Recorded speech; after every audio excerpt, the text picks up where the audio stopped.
Good afternoon, Hartford, and welcome to our fourth episode of Voices of Veterans, which is following the 4th of July holiday. I hope you all had a very good Independence Day in Hartford.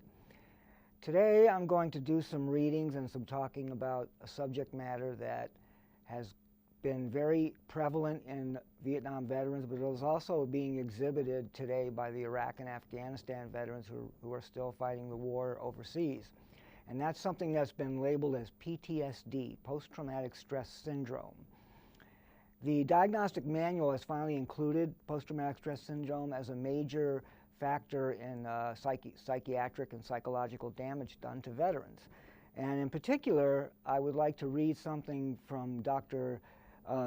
Shea's book, Odysseus in America. It's his second book. His first book was written called Achilles in Vietnam. And Dr. Jonathan Shays, who worked up in Boston at the Boston VA, worked in a specialized unit of combat veterans of Vietnam. He spent 14 years working in this unit. And his first book that he came out with, called Achilles in Vietnam, graphically portrayed the individual stories of veterans who had come to him and were trying to be injured, trying to be healed of their injuries.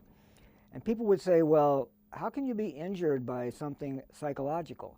But that has been proven that a moral injury, which is what Dr. Shays calls PTSD, is an injury to the soul and the spirit of the individual soldier or Marine. And this has a heavy impact on that person's ability to return to society later on after the war or after demobilization from the military. And it's something that has been conclusively proven throughout history that veterans have suffered after they've come home from the war, because basically the war follows them home.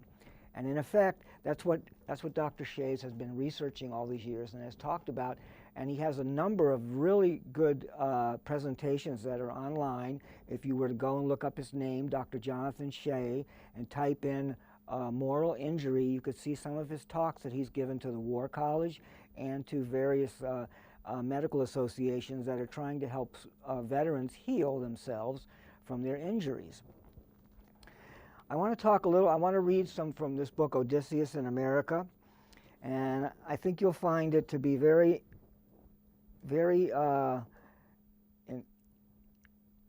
illustrative of what's been happening and what causes veterans to go through these traumas that they're going through.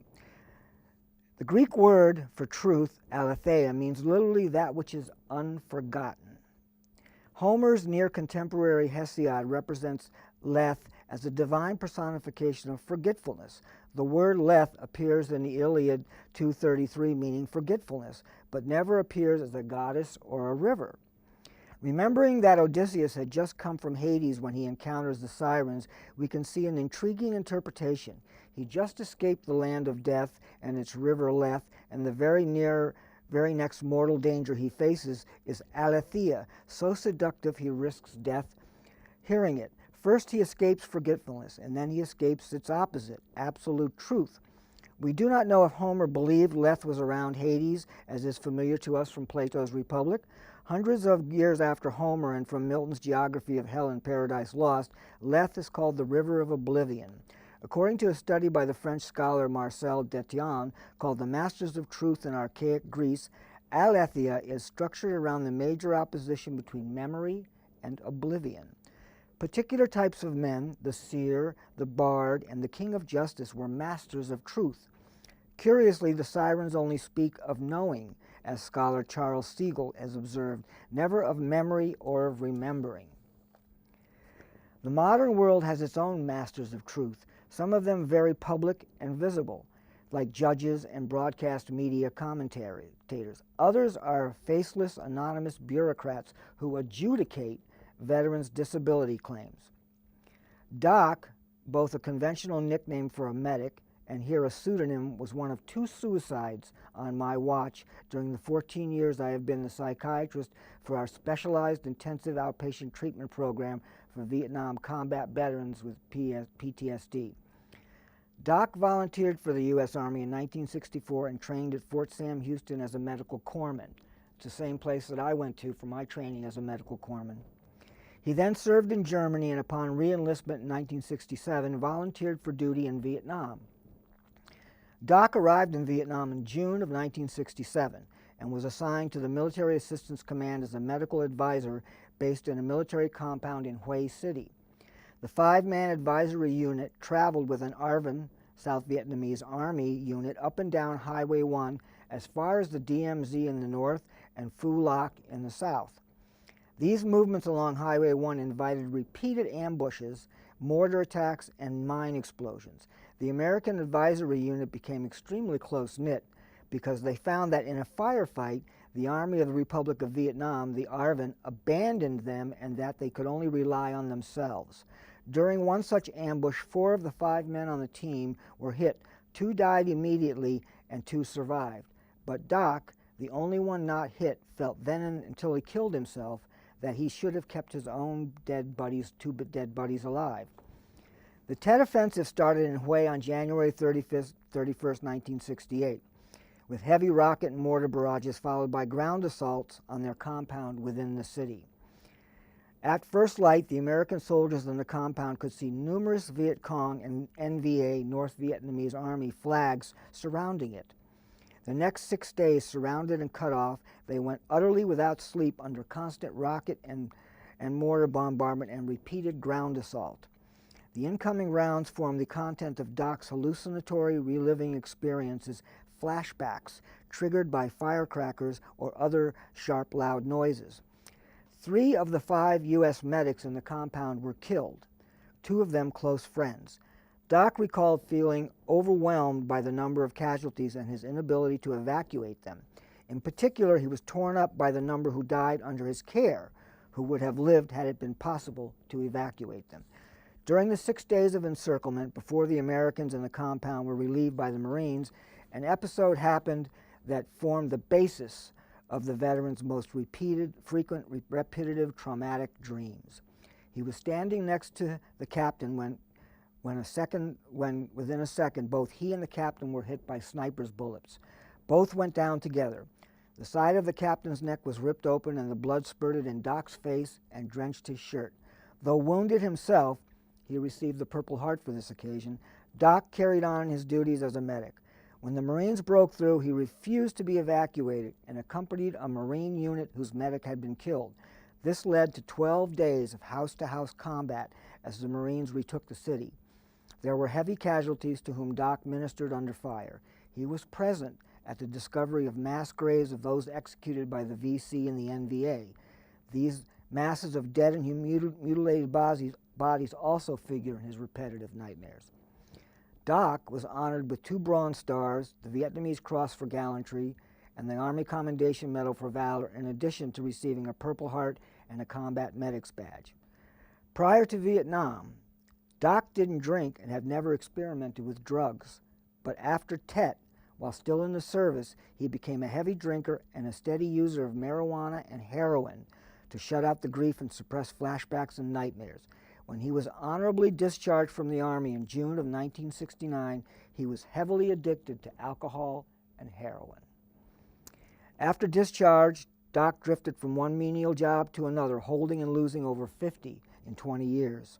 He married 3 times, each marriage ending because of PTSD and substance abuse. His self-medication of PTSD with alcohol, heroin, and then IV cocaine was partially successful, especially in controlling nightmares and flashbacks. Starting in 1975, he repeatedly sought treatment with numerous hospitalizations and detox. On every occasion, withdrawal from alcohol and drugs was followed by a resurgence of PTSD symptoms. After completion of the most recent hospital drug abuse treatment starting in May of 1988, he was transferred to a psychiatry unit because of reemergence of PTSD symptoms. Previously, he had been discharged with no PTSD treatment, only further drug abuse treatment. He was discharged from the psychiatry ward to a halfway house and referred to our specialized outpatient combat PTSD program. Following this final hospital admission, Doc remained sober and clean for the next 3 years, until a single fatal heroin overdose shortly after his claim for a disability pension for combat PTSD was rejected. The coroner signed off the overdose death as accidental, but I believe Doc was too sophisticated, both as a heroin addict and as a paramedic, not to know that he had lost his drug tolerance during the long period of abstinence.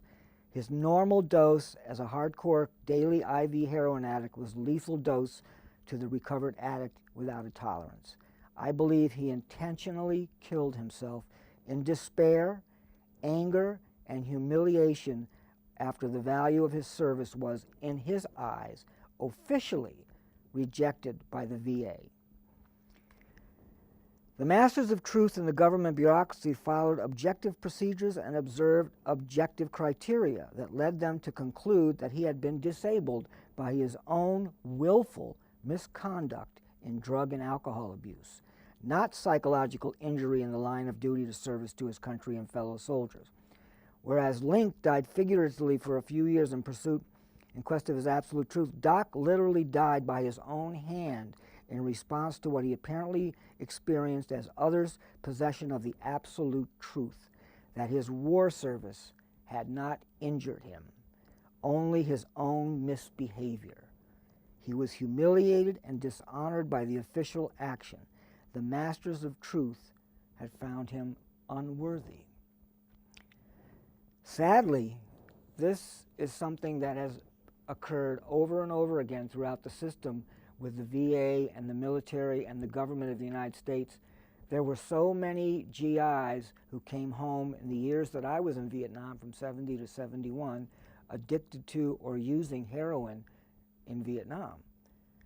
And it has since been discovered in another book called The Politics of Heroin by Alfred McCoy, that the CIA and our own military and the South Vietnamese army were dealing those drugs to the GIs who were in Vietnam. So many of them, including a lot of medics, came home addicted, and unfortunately what happened to Doc is too common an occurrence among veterans of Vietnam today. I would encourage people to read more books by Dr. Jonathan Shea if you're interested in discovering what else has gone on with Vietnam veterans.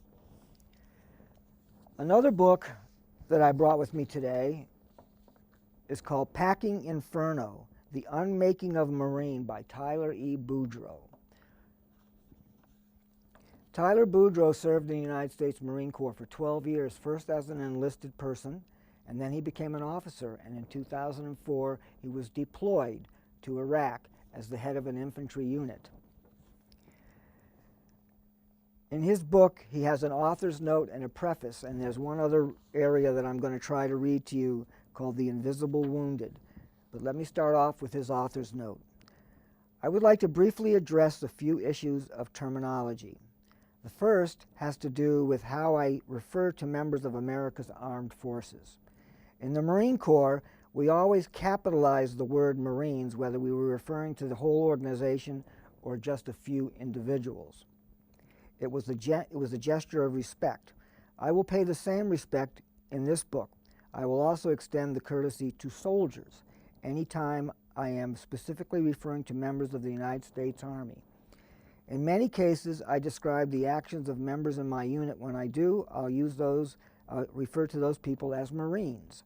However, when I move into a more general discussion of a war, or when I am describing circumstances that affected all service members in Iraq, not just those in the Corps, I will use the generic term soldier with a lowercase s. The second issue of terminology involves the antiquated term post-traumatic stress disorder, PTSD. While the Diagnostic and Statistical Manual, DSM, still uses that term, it is widely rejected by those who work in the field of mental health, and I reject it too.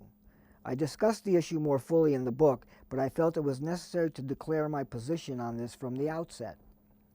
I do not consider the psychological struggle of returning veterans a disorder, and so I will only refer to this injury as combat stress or post-traumatic stress. Finally, there is the issue of gender to consider. When my wife picked up this book for the first time, she said to me, Your book is all about men, but there are women in Iraq too. Women soldiers and Marines, women commanders, women heroes, and women casualties. Where are they?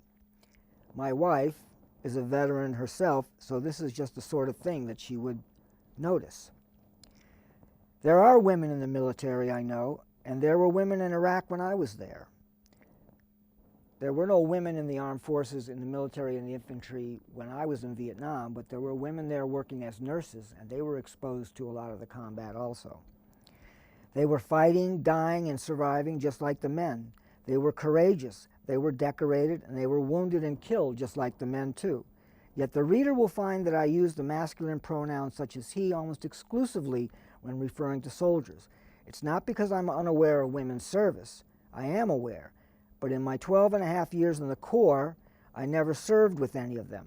I was always in the infantry, where only men are permitted by law. Men, I understand. My life has been spent almost entirely in that world, and so in this book, that is who I talk about.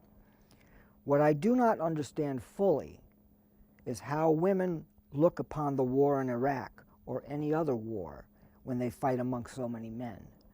Virginia Woolf described war as a male endeavor, observing that scarcely a human being in history has fallen to a woman's rifle. That appears to be less true with every passing decade, and I'm not sure whether I should pay tribute to this, step toward equality, or simply mourn the entire human race. Before I left for Iraq, I went to a bookcase in my house, pulled open my sea bag, and started jamming books inside. I stuffed them wherever I could find a book amongst all my combat gear. I had a list of titles that I wanted to bring along with me. There were a lot of them. Somehow I got it in my head I was going to have time to read. When I finished, my sea bag weighed a ton, like I was packing a corpse. When I finally arrived in Kuwait, I opened my sea bag for the first time since I left home and discovered on the top of the heap a copy of Dante's Inferno.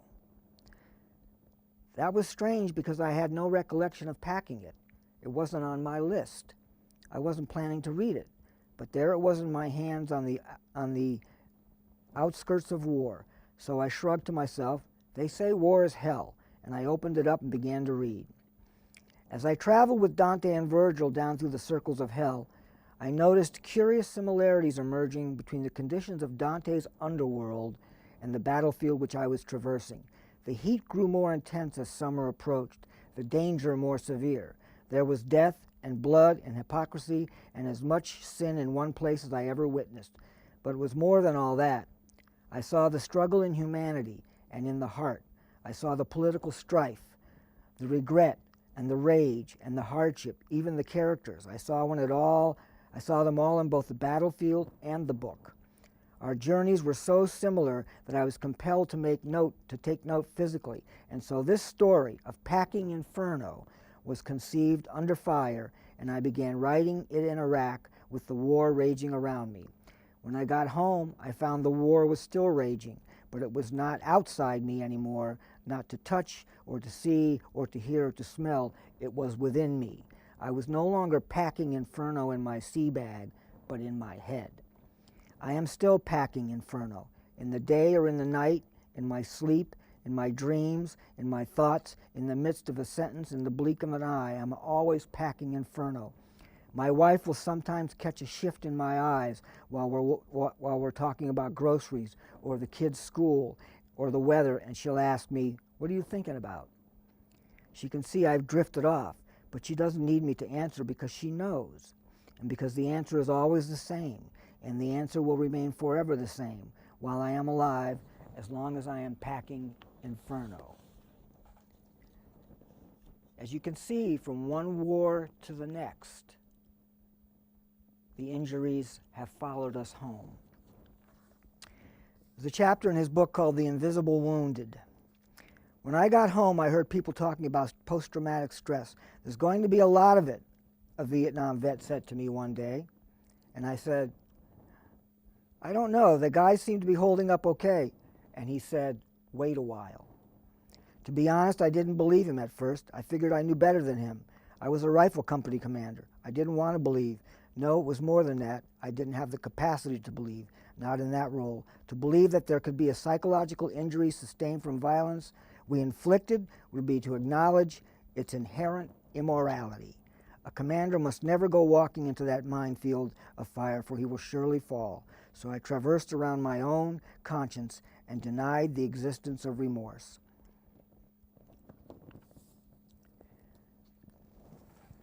I guess I took a wrong turn because I found myself smack dab in the middle of that damn field where I explicitly tried not to go, and just as I suspected, I fell flat on my face. I saw all the Marines around me who were distraught by the things that they'd done and taken part in. I read it in the newspapers about incident after incident of veterans around the country who had become home and committed suicide, for while I can only assume was an inability to further reconcile the deeds in war and their sense of morality. There were thousands of them.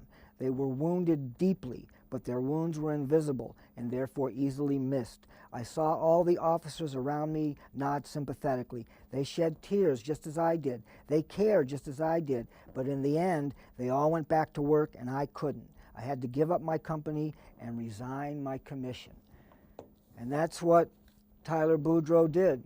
He resigned his commission from the Marine Corps as an officer because he could no longer perform the duties that were expected of him. He had become humanized by his injuries. I have here a magazine called Voices of Veterans Voices that was given to me by my fellow veteran Steve Fournier, and I picked out a few poems here to read. One of them is called I Went to War in Far Afghanistan. I went to war in far Afghanistan, exotic and remote as any land, war-torn long before Alexander's stand, a timeless place encased in rock and sand. I went to war and left them all behind, but who was more in danger, they or I? They were but naive children at that time and forced to grow without me for a while. It seemed to be the valiant thing to do to serve one's country in a foreign land, but little did I know the cost at home when I went to war in Afghanistan. The Bedouins and the clans have long stood firm, while army after army cast their lot, but we were there to make a change long term. Afghanistan could wait, my kids could not. Nowadays a cat supplants a kid, looking at me longing and in need, like Tina, Kevin, Brian, Sarah did. Forgive me, kids, for leaving you in need. This last poem that we'll probably end with here is called Suicide. Doc, where's the pain coming from? Vet, the inability to go back. Back where? Back anywhere. Back everywhere. Doc, why do you want to go back? Veteran, because that's where I left them. Doc, who? Vet, all of them, the team members, the indigenous, all of them. Doc, why can't you go back? They're all dead now. The only way back is forward. Doc, what was his name? Veteran, I can't remember. Doc, what did he look like? Veteran, I can't remember. Doc, why don't you tell me what you do remember? Veteran, they put a satchel demolition charge strapped to his body and blew him up. Doc, what was his name? Veteran, I can't remember. Doc, can you describe him? Veteran, I can't remember. Doc, what happened to him? Veteran, he drove out to the training area at Mott Lake and blew his brains out. Doc, was he a friend? Veteran, he called me to brag for us to help him immediately. They had attempted a near assassination. Doc, what happened to him? Veteran, they killed him after he denied our mission. Doc, I don't think I'm going to have enough information to go on. Veteran, it seems like a ton to me, Doc. Those are poems that submitted to this Veterans Voices magazine, and Steve Fournier, my fellow veteran, has submitted poems to this, and perhaps we'll read one of his at a later date. And I would like you all to remember what has happened here today.